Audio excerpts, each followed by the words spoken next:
तो भी जिस्म के अंदर दिल का बड़ा मकाम है।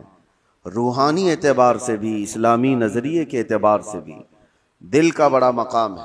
उसको रईसुल आज़ा कहा गया है। सारे आज़ा का, हमारे सारे बॉडी के पार्ट्स का बादशाह है।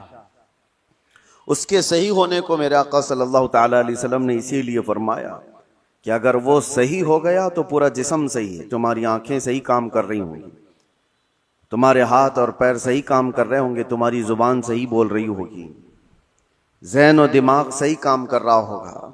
लेकिन दिल अगर बिगड़ गया है, इसके अंदर दूसरी चीज़ें भर गई हैं, तो फिर हर चीज़ फसादी हो जाएगी। उसकी आँखों से भी, उसके हाथों पैरों से भी, उसकी ज़ुबान से भी बुराइयां ही सादिर होने लग जाएंगी। तो इसीलिए औलिया इकराम के मदरसे में ख़ास तौर पर दिल की सफाई पर तवज्जो दी जाती थी, जिसको तज़किये क़ल्ब कहा जाता है, तस्फ़िये क़ल्ब कहा जाता है। सफाई, दिल की सफाई और दिल की पाकीज़गी, ये बहुत ज़रूरी चीज़ है। इसके बगैर आदमी के अंदर कोई चीज़ ठहरती नहीं। और दिल का मामला ऐसा है कि पल में तोला पल में माशा, कभी इधर का होता है कभी उधर का होता है। अभी कुछ और सोच रहा है, थोड़ी देर के बाद कुछ और दिल में आ रहा होता है। कल्ब कहते हैं पलटने की चीज़ को। अरबी में जो पत्ता हवा में गिरा हुआ होता है, सूखा पत्ता, और देखें हवा में वो कितने बार इधर से उधर होता रहता है। तो इसी तरह से दिल को भी कहा गया है कि ये हवाओं की तरह, पत्ता जिस तरह से उलट पलट होता रहता है, दिल का भी मामला वही है।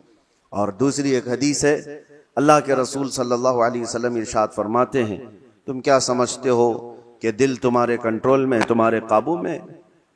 इन्नल क़ल्ब बैन इस्बाइर रहमान, बेशक दिल अल्लाह की दो उंगुश्ते कुदरत के बीच में है, जिस तरफ चाहे रब ताला उसे घुमा दे। इसीलिए रसूल करीम सल्लल्लाहु ताला अलैहि वसल्लम जब नमाजों में दुआ करते थे, तो एक दुआ हुजूर से ये भी साबित है, हमेशा मेरे आका ये दुआ करते थे, या मुक़ल्लिबल क़ुलूबि सब्बित क़ल्बी अला दीनिक, ऐ दिलों को फेरने वाले खुदा, मेरे दिल को अपने दीन पर कायम रख। ये दुआ आप भी किया करें कि रसूल करीम सल्लल्लाहु ताला अलैहि वसल्लम ने हमें तालीम दी है इस चीज़ की कि दिलों को फेरने वाले खुदा, आज तो दिल तेरा, आज तेरी तरफ से दिया हुआ ये दिल इस्लाम पर है, ईमान पर है। क्या पता कल का आने वाला दिन इस दिल को किस तरफ फेर दे, आने वाले हादसात दिल के अंदर क्या चीज़ें फैला दें, क्या चीज़ें डाल दें। अच्छे अच्छे लोगों को बिगड़ते हुए देखा है। इसीलिए हमेशा इस बात की तरफ रहें कि अल्लाह तबारक व तआला हमारे दिल को अपनी दीन पर और अपनी इबादत पर कायम रखे। दूसरी चीज़, ये कल्ब के मुतालिक कुरान ने क्या कहा, अल्लज़ीना आमनू व तत्मइन्नु क़ुलूबुहुम बिज़िक्रिल्लाह। हाँ, ये दिल का इत्मीनान कहाँ से है?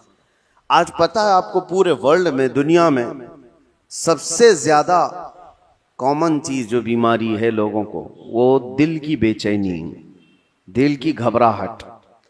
अब उसको बायोलॉजी के एतबार से ब्लड प्रेशर कहा जाए, बीपी कहा जाए कि खून का दौरान इसमें प्रेशर ज़्यादा हो जाता है, ये सारा का सारा मामला दिल से ही तो है।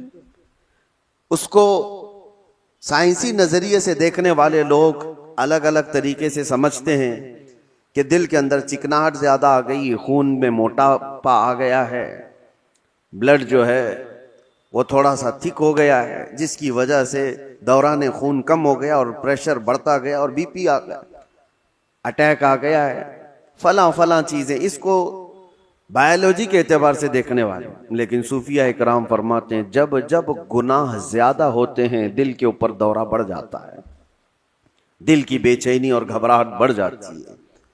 जब कभी दिल के अंदर बेचैनी और घबराहट हो तो सूफिया इकराम फरमाते हैं, सबसे पहले तौबा करो, तौबा करो, अल्लाह करीम की बारगाह में अपने आंसू बहाओ, देखना दिल तुम्हारा हल्का हो जाएगा। और कुरान क्या कहता है? कुरान ये कहता है, जो ईमान वाले लोग हैं उनके दिलों का इत्मीनान अल्लाह के जिक्र से होता है। अला बिज़िक्रिल्लाहि तत्मइन्नुल क़ुलूब, आगाह हो जाओ, अल्लाह के जिक्र से दिलों को सुकून मिलता है। और यहाँ हाल ये है कि जो ईमान वाले हैं वो महीनों हो जाता है अल्लाह का जिक्र नहीं करते, तो फिर दिल को उन्होंने बेचैन ही तो रखा है, दिल को ग़िज़ा नहीं दी है, दिल को ऐसी आवारा छोड़ रखा है। अरे मियाँ, जिस्म को सुबह से लेकर रात तक खाना न दो तो ये निढाल हो जाता है, चक्कर आने लग जाते हैं। अगर 2-3 दिन खाना ना दिया जाए तो जिस्म तो खत्म ही हो जाता है। तो जब जिस्म कमजोर होता है बगैर ग़िज़ा के, तो दिल भी कमजोर होता है बगैर ग़िज़ा के। और दिल की ग़िज़ा है अल्लाह का जिक्र। अल्लाह का जिक्र जब जब हो तो ये दिल को पावरफुल बनाता है, दिल के अंदर मजबूती आती है। 2 चीजें खास कर लें अपनी जिंदगी में, एक इस्तिग़फ़ार कसरत से, अस्तग़फ़िरुल्लाह रब्बी मिन कुल्ली ज़ंबिन व अतूबु इलैह, बैठते उठते जिस वक्त भी हो इस्तिग़फ़ार कसरत से करो कि तौबा करना है। न जाने हमारी आंखें अभी क्या करके आई हैं, पता नहीं हमारे हाथों ने क्या कर दिया, हमारी जुबान ने क्या किया। दिन भर की खताएं ये बढ़ती बढ़ती चली जाती हैं। और एक हदीस ये भी है कि जब इंसान पैदा होता है ना, तो उसका दिल बिल्कुल साफ शफाफ आईने की तरह होता है, साफ शफाफ होता है आईने की तरह। जब वो गुनाह करता है तो एक काला धब्बा उसके दिल पर लगा दिया जाता है, एक धब्बा। फिर दूसरा गुनाह करता है, दूसरा धब्बा, तीसरा गुनाह करता है, तीसरा धब्बा। तो ये धब्बे, ये दाग बढ़ते बढ़ते बढ़ते फिर पूरे दिल को काला कर देते हैं, पूरा दिल सियाह हो जाता है। और जब दिल काला हो जाए तो उसकी अलामतें ये बताई गई हैं कि मस्जिद में ज्यादा देर बैठने का मन नहीं करता, कुरान ज्यादा देर पढ़ने की तबीयत नहीं चाहती, जल्दी से कुरान बंद कर दो, जल्दी से मस्जिद से निकल कर भाग जाओ। नेकियों की तरफ उसकी रग़बत नहीं होती, जेब में पैसे होंगे लेकिन किसी को खैरात करने का दिल नहीं करता। तो ये दिल के काले होने की अलामात हैं, सियाह होने की अलामात है। ये एक्सरा मशीन से और सोनोग्राफी से मालूम होने वाली चीजें नहीं है। ये अल्लाह के नबी सल्लल्लाहु तआला अलैहि वसल्लम ने बयान फरमाया। अब उसके इलाज की तरफ हमें तवज्जो देनी। आज दुनिया ने हमारे दिलों को अपने रंगीन गुनाहों से सियाह कर ही दिया है। देखें, हम सुबह से शाम तक जिन कामों में मसरूफ हैं, अब आज सबसे ज्यादा हमारे पास कोई चीज मशगूल है तो वो हमारा टीवी स्क्रीन, मोबाइल स्क्रीन। न जाने वो किन किन चीजों को दिखाते हुए हमारी आंखों को खरीद जाते हैं, कंट्रोल भी नहीं रह पाता। इसीलिए दिल पर बोझ बढ़ता जा रहा है। जिसको आप टेंशन कहते हैं, जिसको आप लोग डिप्रेशन कह रहे हैं, ये सिर्फ हादसात का या फिर दुनियावी किसी खसारे का टेंशन नहीं है। ये दिल का सियाहपन दिमाग पर बोझ बना देता है, भारी हो जाती है तबीयत। कुछ लोगों को घरों में तबीयत नहीं लगती कि बैठने का भी मन नहीं कर रहा, खाने का भी मन नहीं कर रहा, किसी से बात करने का भी मन नहीं कर रहा। ये बहुत अपर लेवल पर आ गई चीज कि उसकी दिल की बेकरारी बहुत बढ़ गई है, घबराहट बहुत ज्यादा बढ़ गई है। इसीलिए हम सूफिया इकराम को देखते हैं, जब जब कभी किसी के दिल की बेचैनी बढ़ जाती, घबराहट बढ़ जाती, तो वो किसी अल्लाह वाले की बारगाह में चले जाते थे, सूफिया इकराम की बारगाह में चले जाते, आस्थानों पर चले जाते, अल्लाह का जिक्र करते, फिर वो अपने दिल की पाकीज़गी लेकर के वापस लौटते। वजह क्या है? अब मैं इलाज की तरफ आता हूं कि दिल को पाक करना है तो क्या चीज चाहिए। कई इलाज है, उसमें सबसे पहला तो जिक्र इलाही। अल्लाह के रसूल सल्लल्लाहु तआला अलैहि वसल्लम ने जो फरमाया उसको भी मैं आपके सामने रखता हूं। पहले हम चल रहे हैं कि इस्लाम में हर चीज के पाक करने का तरीका बताया गया। कपड़े पर अगर नजासत लग गई तो पाक करने का तरीका है। नजासत, पेशाब, पखाना, किसी भी चीज की गलाजत लगी हो तो उसको पाक करने धुलने का तरीका है। कपड़े को 3 बार धो, 3 बार निचोड़ो, अच्छे से सुखाओ, कपड़ा पाक हो जाए। बर्तन में नजासत लग जाए तो उसके पाक करने का तरीका है। अगर पानी की बाल्टी में कोई नजासत गिर गई, उसको पाक करने का भी तरीका है। फिक़ह में सबके कुएं में नजासत गिर गई, कुआं था उसमें चूहा गिर गया, बिल्ली गिर गई, बकरी, कुत्ता, जो भी जिस साइज का है उसके सबके मसले मौजूद हैं। कितने डोल पानी निकालने पर ये पानी पाक हो जाएगा। जमीन के पाक करने का भी तरीका है। जमीन पर अगर नजासत लगी मिसाल के तौर पर किसी जानवर ने लीद कर दिया, गोबर कर दिया, अब नजासत तो लगी है, उसको पाक कैसे किया जाए? तो फिक़ा का कानून है कि जोर बारिश हो जाए या आप तेजी से उस पर पानी बहाओ और फिर तेज धूप पड़ जाए, जमीन सूख गई तो वो जमीन पाक हो गई, क्योंकि अब उसको निचोड़ा नहीं जा सकता, जमीन तो जहां है वही। तो उसका कानून ये है कि तेज बारिश हो गई और तेज धूप पड़ गई, सूख गई जमीन, तो पाक हो गई। बारिश नहीं है तो तेज पानी मार दिया और उसके बाद धूप लगना जरूरी है, तेज धूप उसको लगी हो तो जमीन पाक हो गई। तो ये नजासतों से पाक करने के तरीके। अब आइए मैं आपको बताता हूं, दिल पर नजासत लगी हो, ये कैसे पाक किया जाए? गुनाहों के धब्बे लगे हों, इसमें न जाने लालच, गीबत, कीना, बुग़्ज़, अदावत, न जाने क्या क्या चीजें भर गई हों, ये नजासत पाक करने का तरीका क्या है? मौलाना जलालुद्दीन रूमी मसनवी शरीफ के मुसन्निफ फरमाते हैं, दिल को पाक करने का तरीका वैसी ही है जैसे जमीन को पाक करने का तरीका है। जमीन को पाक करने के लिए तेज बारिश का हो जाना और तेज धूप का पड़ जाना काफी होता है कि जमीन पाक हो जाती है। दिल को पाक करने के लिए जिक्र इलाही की बारिश होना चाहिए और किसी शेख कामिल की तेज निगाह पड़नी चाहिए, दिल पाक हो जाता है। जिक्र इलाही की बारिश हो तो पानी की तरह इसको धुल देता है और उसके बाद किसी शेख कामिल अल्लाह वाले की नजर उस पर पड़े तो फिर उसका दिल इसी तरह से सूख करके पाक हो जाता है जैसे जमीन पाक हो गई। आज हमारे लिए यही तो मसला है कि हम अपना वक्त अपने दिल की पाकीज़गी के लिए नहीं निकाल पाते, हमारे पास ये वक्त ही नहीं रह गया। हाँ, अगर जिस्म के अंदर कोई बीमारी आ गई तो फिर भागेंगे दौड़ेंगे डॉक्टर्स के पास, इलाज कराएंगे। मेरे अजीजों, ये बेचैनी और बेकरारी और घबराहट का इलाज उनके पास भी नहीं।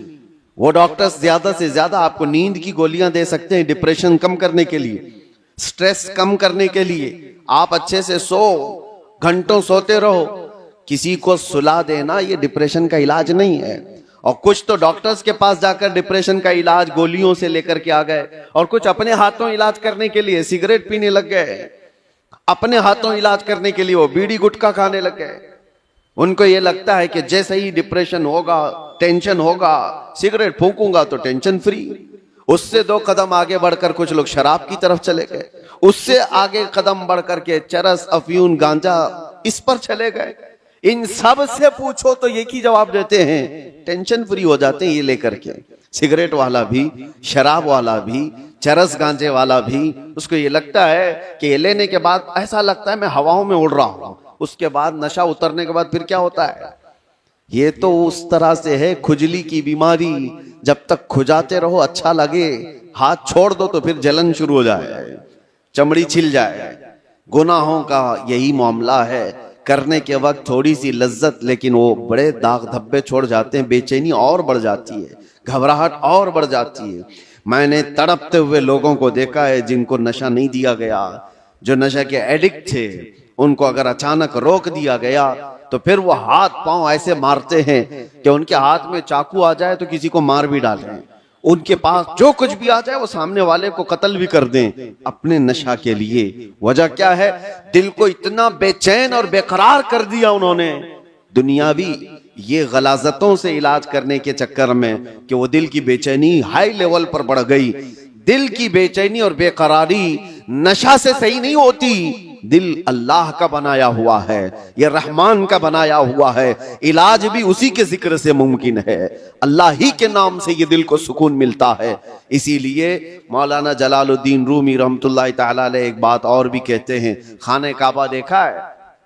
खाने काबा, तवज्जो चाहता हूं, खाने काबा इतना मुअज्जम, इतना मुकद्दस है कि उसके लिए करोड़ों मुसलमान पूरी दुनिया के अतराफ अकनाफ से आकर तवाफ करते हैं, बोसे देते हैं, सीना लगाते हैं। ये खाने काबा अल्लाह का घर है, लेकिन मौलाना रोम फरमाते हैं है तो काबा, ये इब्राहिम खलीलुल्लाह की बनाई हुई इमारत है, इब्राहिम खलीलुल्लाह अलैहिस्सलाम की बनाई हुई इमारत है काबा। और वो कहते हैं कि काबा बिनाए खलीले अतहरस्त, वो दिल गुजरगाहे रब्बे जलीलस्त। लेकिन दिल जो है मोमिन का दिल, अल्लाह के रसूल ने फरमाया कल्बुल मुमिन अर्शुल्लाह, मोमिन का दिल अल्लाह का अर्श होता है। काबा इब्राहिम खलीलुल्लाह ने बनाया, दिल तो रब्बे जुल जलाल ने बनाया। तो कहा है मौलाना रोम ने कि काबे से भी अफजल है मोमिन का दिल।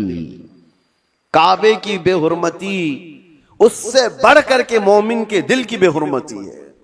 मोमिन के दिल का मकाम और भी बुलंद किया गया। इसीलिए मेरे अजीजों, हुजूर पाक सल्लल्लाहु तआला अलैहि वसल्लम ने जो फरमाया इत्तकू फिरासतल मुमिनी फइन्नहु यंजुरु बिनूरिल्लाह, इसका मतलब क्या है? हुजूर ने फरमाया मोमिन की फिरासत से डरो, इसलिए कि जब वो देखता है तो अल्लाह के नूर से देखता है। ये किसके लिए फरमाया गया? वो मोमिन सालेह जिसका दिल पाक है।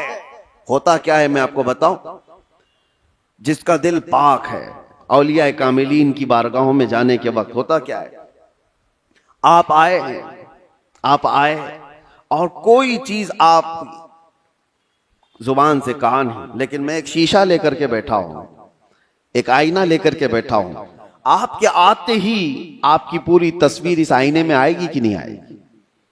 कुछ नहीं कहा आपने, बोला कुछ नहीं, और मैं आपकी तस्वीर पूरी आईने के अंदर देख सकता हूं। बुजुर्गाने दीन के दिलों का मामला ऐसा ही है, वो इतना पाक दिल होता है, जो भी सामने जाता है उसके दिल की सारी तस्वीर उनके दिल पर छप जाती है। वो ये तक भी जानते हैं कि क्या चीजें लेकर के आया है। ऐसा नहीं है कि ये किसी और ताकत और कुव्वत से, जादू सहर सिफली से ये मालूम कर रहे, बल्कि दिल की पाकीज़गी इतनी है कि सामने वाले के दिल की तस्वीरें इस पर छप जाती हैं। दिल पाक रखने का इसीलिए हुक्म बुजुर्गान दीन ने फरमाया। आज सबसे ज्यादा गलाजत इसी की है हमारे पास। मैं एक और बात आपसे पूछता हूं, ये अल्लाह का घर है, मस्जिद है, मस्जिद में कोई अगर गलाजत ला करके फेंक दे तो क्या आप बर्दाश्त करेंगे उसे?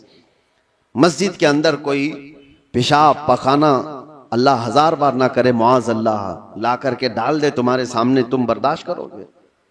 आप झगड़ लोगे, थप्पड़ लगा दोगे, उसको निकाल बाहर कर दोगे कि ये अल्लाह का घर है, यहां पर गलाजत कैसे डाल दिया तूने? जो मस्जिद की सफों पर गलाजत देखने को तैयार नहीं वो मुसलमान फिर अपने दिल को जो अल्लाह का अर्श है उसमें गलाजतें कैसे डाल रहा है? खुद से तो डाल रहा है। न जाने किसकी किसकी मोहब्बत, न जाने कौन कौन से गलीज सोचे उसने दिल में डाल रखा। इसीलिए हजरत साबिर कलियरी रहमतुल्लाह ताला अलैह फरमाया करते, एक दिल है उसमें दो चीजें नहीं आ सकती, या तो अल्लाह की मोहब्बत आएगी या तो फिर इंसानों की। अल्लाह रसूल की मोहब्बत होगी या तो फिर इंसानों की, दुनिया की मोहब्बत और अल्लाह की मोहब्बत एक साथ दिल के अंदर नहीं आ सकते। तो तुम ये फैसला करो किस चीज को तुमने जगह दे रखा है, अपने दिल को किसके लिए खोल रखा है। मेरे अजीजों, और एक इलाज की तरफ मैं आपको लेकर चलता हूं। अल्लाह के रसूल सल्लल्लाहु ताला अलैहि वसल्लम के पास एक सहाबी आए। एक अलामत और भी मैं आपको बताऊं, नमाज पढ़ते हैं, जैसे अभी मैंने कहा दिल के काले होने की अलामत यह है कि मस्जिद में ज्यादा देर दिल नहीं करता, नमाजों का वक्त हो जाए तो तबीयत भारी लगने लगे, उसे इबादतों की तरफ शौक नहीं लगता, ये दिल के उसके सिया होने की अलामत। इसी तरह से जब कुरान की तिलावत होती है ना तो पाक दिल वाले की आंखों से आंसू आ जाते हैं। साफ दिल वाला नमाजों में माह हो जाता है, डूब जाता है। और दिल के अंदर अगर गुनाहों का बोझ हो तो नमाज भी भारी। वो पीछे से चिल्लाने लग जाए, इमाम साहब कितनी लंबी किरात करते हैं यार, ये तो दुआएं कितनी लंबी लंबी मांगते हैं, हमारा काम धंधा है। तुम्हारा दिल का बोझ है जो तुम 3 घंटे 4 घंटे मैच देखने पर ये नहीं कहते कि कितना लंबा चल रहा है, फिल्में देखने पर कभी ये नहीं कहते, लेकिन मस्जिद में 10 मिनट से ज्यादा की अगर जमात हो जाए तो ये बेचैनी और बेकरारी क्यों बढ़ जाती है? आपको पता है वो सहाबा इकराम जब नमाज पढ़ाते थे, हजरत मुआज इब्न जबल फजर की नमाज में उन्होंने पूरे सूरे बकरा पढ़ा दी थी। सूरे बकरा 2.5 पारे की है, आप 2.5 सफा नहीं सुन पाओगे, 2.5 पारे तकरीबन उन्होंने पूरे फजर की नमाज में पढ़ा दी। तो वो सहाबा माँ होते थे सुनने में। अब जिस बात के लिए मैं ये कह रहा हूं, नमाजों में अगर बेचैनी और बेकरारी बढ़ गई है तो क्या करना चाहिए? एक सहाबी आए थे हुजूर की बारगाह में, यूं कहा, या रसूल अल्लाह सल्लल्लाहु अलैहि वसल्लम, दूसरे लोग सब जो आपके पीछे नमाज पढ़ते हैं तो रोते हैं, गिड़गिड़ाते हैं, अल्लाह को याद करते हैं। मुझे रोना नहीं आता, कुरान पढ़ने पर मुझे अश्क नहीं आते। हुजूर पाक सल्लल्लाहु अलैहि वसल्लम ने फरमाया तुम्हारा दिल सख्त हो गया है। यह फरमाया तुम्हारा दिल सख्त हो गया है, उसको नरम करो। कहा क्या करूं? क्या इलाज मेरे आका ने बयान किया। वजीफे तो करते ही रहते हैं। हुजूर पाक सल्लल्लाहु ताला अलैहि वसल्लम फरमाते हैं जाओ किसी यतीम बच्चे के सर पर हाथ फेरो, अल्लाह दिल नरम कर देगा। एक इलाज ये भी मेरे आका ने फरमाया, यतीमों के लिए दिल में अपने एहसास पैदा करो, दिल नरम हो जाएगा। आज सच बताता हूं मेरे अजीजों, ढूंढो हजारों ऐसे गुरबा और मसाकीन जिनकी आंखों को पोंछने वाला कोई नहीं, जिनकी ठंडी और गर्मियों के सिलसिले में कोई देखने वाला नहीं। उन बच्चों के लिए अगर एहसास भी दिल के अंदर हो, एक आंसू भी का कतरा भी निकले तो तुम्हारा दिल नरम हो जाएगा। आपको पता है जब कभी मैं उन फिलिस्तीन के बच्चों को देखता हूं, रमजान आए, ईद आए तो अपने वालिदैन की कब्रों पर जाकर बैठ जाते हैं और कोई बच्चा अपने बाप को पुकार रहा होता है कि बाबा मुझे सुन रहे हो, आज ईद का दिन है, कोई कपड़े पहनाने वाला नहीं। तो ये जमाने रसूल याद आता है। ये वो यतीम है कि अगर मेरे आका के जमाने में पुकारे होते तो मेरे आका कंधों पर बिठा लेते थे। आज उम्मत पर कुछ एहसास नहीं होता। उनकी चीखें, उनकी पुकार को सुन करके सब हम अपने अपने ऐश में मसरूफ रहते हैं। अपने दिल के अंदर एहसास पैदा करो, दिल नरम हो जाएगा। और हम तो झिड़कियां दे करके लोगों के तलाशी में लग जाते हैं, इसका तो धंधा है मांगने का, इसका तो धंधा है कमाने का, ये गरीब नहीं है, ये ऐसा है वैसा है, सारी पंचायत में तो लगे रहते हैं। क्या कोई यतीम मिलता ही नहीं, कोई मिस्कीन मिलता ही नहीं जिसके सर पर हम हाथ रखें? मेरे अजीजों, आज के दौर में भी बहुत है इस तरह के कुछ गैरतमंद लोग वो हैं जो जिंदगी पर सवाल नहीं करते। कल की बात मैं बताऊं, कल ही की बात, मेरे पास एक खातून का ऐसा मसला आया जिसके 3 बच्चे माजूर हैं। एक 14 साल का, दूसरा 12 साल का, तीसरा 9 साल का। तीनों बिस्तर पर, हाथ पांव मुड़े हुए, सर झुका हुआ, न बोल सकता है न हाथ उठा सकता है, पेशाब पखाना सब बिस्तर पे। और शोहर का इंतकाल हो चुका। 3 बच्चों को पालने के लिए वो खातून कहती है मेरे पास 1 घंटे की भी फुर्सत नहीं होती। उसको खिलाकर फारिग हो जाऊं तो इसका होता है, इसको खिलाकर फारिग हो जाऊं तो इसका होता है, इसका पेशाब साफ करूं तो इसका होता है, इसका पेशाब साफ करूं तो इसका होता है। मैं न जॉब कर सकती हूं, न कमाने के लिए जा सकती हूं। मुझे ये बताएं कि ये 3 बच्चों को जिस तरह से पालना है। और आखिर में उस खातून ने जो बात कही मेरे दिल पर लगी। मैंने कहा घबराहट और बेचैनी में कुफ्र तो नहीं करती हूं कि मेरे घर में ऐसा क्यों हो गया? कहती है नहीं मौलाना, कभी आज तक मेरे दिल में ख्याल भी नहीं आया। मैं तो शुक्र करती हूं कि अल्लाह तबारक व तआला न होने से कुछ दिया तो है, और मुझे इसी खिदमत के लिए दुनिया में पैदा किया गया होगा, मैं ये सोचती हूं। और आज इन बच्चों का चलना फिरना मैं नहीं देख सकती, आखिरत में अल्लाह इसका अजर तो देगा। कहा ये सालिहीन लोग हैं, इन लोगों की मदद कोई करने को आगे इसीलिए नहीं बढ़ता कि वो गैरतमंद लोग हैं, किसी से पूछते नहीं हैं, मांगते नहीं हैं। लेकिन आस पड़ोस में लोगों को एहसास तो होता है कि ऐसे घर मौजूद हैं कि उन तक हम क्यों नहीं पहुंचते। ये दिलों की सख्तियां हैं मेरे अजीजों। दिल जब सख्त हो जाता है तो उसे आसपास का कुछ नजर नहीं आता। आप ढूंढो, ये शाबानुल मुअज्जम का महीना है, कसरत से इबादत की तरफ बढ़ाने वाला महीना है, रमजान के इंतजार वाला महीना है। और इसमें जो बीज बोगे तौबा इस्तिगफार के, वो रमजान में उसके फल देखने को मिलेंगे। अभी से इसकी तैयारियां करो कि दिल पाक हो जाए, दिल नरम हो जाए। जिक्र इलाही से अपने हर रात को सजाओ, हर रात को। और जिसका दिल बीमार हुआ, कुरान तो ये कहता है थुम्मा क़सत क़ुलूबुहुम मिन बअदि ज़ालिका फ़हिय कल हिजारति औ अशद्दु क़स्वा, कि बनी इस्राइल के बारे में कुरान में अल्लाह फरमाता है उनके दिल इतने सख्त हो गए जैसे पत्थरों की तरह। इंसानों के दिल कभी कभार पत्थर से ज्यादा सख्त होते हैं। व इन्न मिनल हिजारति लमा यतफज्जरु मिनहुल अनहार व इन्न मिनहा लमा यशक्ककु फयखरुजु मिनहुल मा व इन्न मिनहा लमा यहबितु मिन खशियतिल्लाह। अल्लाह फरमाता है पत्थर तो ऐसे हैं कि कभी कभार उनमें से पानी तो निकल जाता है, पत्थर तो ऐसे हैं कि उनमें से नहरें निकलती हैं। आप नहीं देखते पहाड़ों से जो फॉल्स, जो आबशार गिरते हैं, ये क्या है? अल्लाह फरमाता है ये खौफे खुदा से पत्थर रोता है तो पानी निकलता है, ये पत्थरों का रोना है। व इन्न मिनहा लमा यहबितु मिन खशियतिल्लाह। अल्लाह फरमाता है कभी कभार ये चट्टानें खसक करके जो गिर जाती हैं, आप देखते हैं लैंडस्लाइडिंग कहा जाता है इसको, या फिर चट्टानें खसक करके गिर जाती हैं। कुरान तो कहता है ये खौफे खुदा से हिल जाते हैं पत्थर, तो पहाड़ों से गिर जाते हैं। और इंसान का दिल ऐसा है कि पत्थरों से ज्यादा सख्त हो जाता है, ना इसके आंसू आए ना इसका जिस्म हरकत में आया। ये कुरान की बात कह रहा हूं। तो जब इतना सख्त हो जाता है दिल, तो ये भी कहा गया कि इंसान का हाई लेवल का जब सख्त दिल हो जाता है तो वह अपनी माँ और बेटी में और बीवी में फर्क करना भूल जाता है, वह आम औरत में अपने रिश्तों में फर्क करना भूल जाता है। हलाल और हराम की तमीज उससे निकल जाती है और उसको नमाज और गैर नमाज के औकात में कोई फर्क नहीं लगता। यहां तक कि बढ़ते बढ़ते इस्लाम और कुफ्र के बीच की दीवार को भी वो खत्म कर जाता है। दिल की सख्ती आदमी को, वो दिलों की सख्तियां ही तो थी जो मक्का वाले अपनी पैदा हुई बच्चियों का गला मरोड़ कर जिंदा दफन कर देते थे।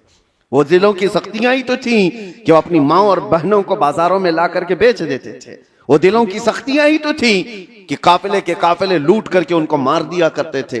दिल जब सख्त होता है तो आदमी ये तमाम गुनाहों की तरफ जाता है। जितने भी क्राइम बढ़ते हैं, मैंने देखा है कुछ लोग क्रिमिनल वो इस तरह से सामने वाले को कत्ल कर देते, मर्डर कर देते, ये दिलों की सख्तियां हैं। और दिल नरम हो तो चूंटी को भी हाथ लगाने से डरते रहते हैं। आपके अंदर अगर दिल नरम है तो आप जानवर को भी मारने से कतराते हैं नहीं, और दिल सख्त हो जाए तो फिर उसके सामने कोई तमीज नहीं होती। इसलिए सबसे पहले दिल का इलाज करें। अपने दिलों का इलाज अल्लाह के जिक्र से है, कसरत से अल्लाह का जिक्र करें। या अल्लाह या रहमान या रहीम, दिल मारा कुन मुस्तकीम। हमारे बुजुर्गान दीन जब बैत करते थे तो सबसे पहले ये पढ़ाते थे, ऐ अल्लाह, ऐ रहमान, ऐ रहीम, दिल मारा कुन मुस्तकीम। मेरे दिल को, हमारे दिल को इस्तिकामत अता फरमा दे, हमारे दिल को सिराते मुस्तकीम अता कर दे, घबराहट और बेचैनी से आजाद करा दे। तो ये सबसे पहले बैत करने के वक्त भी पीर मुर्शिद पढ़ाते थे। इसीलिए कसरत से पढ़ो, या अल्लाह या रहमान या रहीम, या अल्लाह या रहमान या रहीम, दिल मारा कुन मुस्तकीम, बिहक़्क़ि इय्याका नअबुदु व इय्याका नस्तईन। अल्लाह तबारक व तआला इस दुआ से दिलों को नरम फरमा देगा, दिलों की सख्तियां खत्म हो जाएंगी। अल्लाह करीम रमजान से पहले हमारे दिलों में नेकियों की फसलें उगा दे, हमारी आंखों से अश्क रवा हो जाए, हमारे दिलों की सख्तियां खत्म हो जाएं। मौला करीम उम्मत मुस्तफ़ा पर ये आने वाला रमजान खैर और बरकत वाला बना दे, सआदतों और रहमतों वाला बना दे। हमारी जिंदगी थोड़ी और तवील कर दे मौला, कि हमें इस साल का रमजान देखना नसीब हो जाए। ए कदीर व जब्बार खुदा, इस शाबानुल मुअज़्ज़म के अखीर में हम सब की बख्शिश का ऐलान फरमा दे। व आखिर दावाना अनिल हम्दुलिल्लाहि रब्बिल आलमीन। अस्सलामु अलैकुम।